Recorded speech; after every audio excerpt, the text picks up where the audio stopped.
when I see people saying the Muslims colonized Africa the same way that the Western powers colonized Africa. I mean, really? Islam spread across North Africa and East Africa and West Africa largely through trade and interaction. And that led to the creation of powerful indigenous independent kingdoms, regional empires and dynasties, centers of learning and commerce, created by African Muslims for the benefit of Africans. So which land under Western colonization did the colonizers make richer? And which colonized country was a sovereign empire ruled exclusively by the indigenous people? It's an absurd comparison. You have the Mali Empire, the Ghana Empire, the Songhai, the Bornu, the Fulani Empire, the Sultanate of Zanzibar. The spread of Islam created kings. Western colonization created slaves. When Islam spread in Africa, literacy spread, education spread, trade and commerce spread, prosperity spread, development spread. And again, this was all done by African Muslims, not by outsiders, not by colonizers, by the indigenous people. Contrast that with the British and the French and the Dutch and their colonization,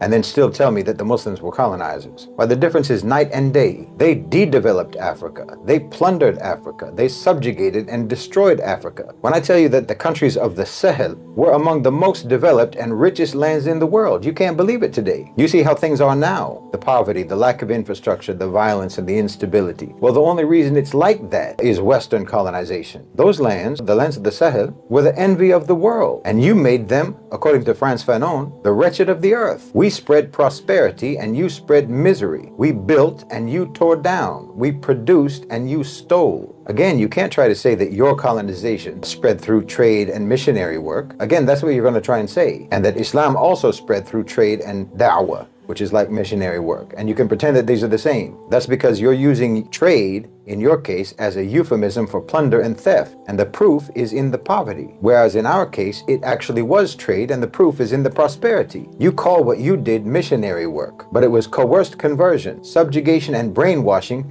to create compliant, self-loathing colonial subjects. Scholars of Islam and Sufis and traders traveled into Africa and interacted with the people and taught people, and people chose Islam. And then they built for themselves what they built for themselves.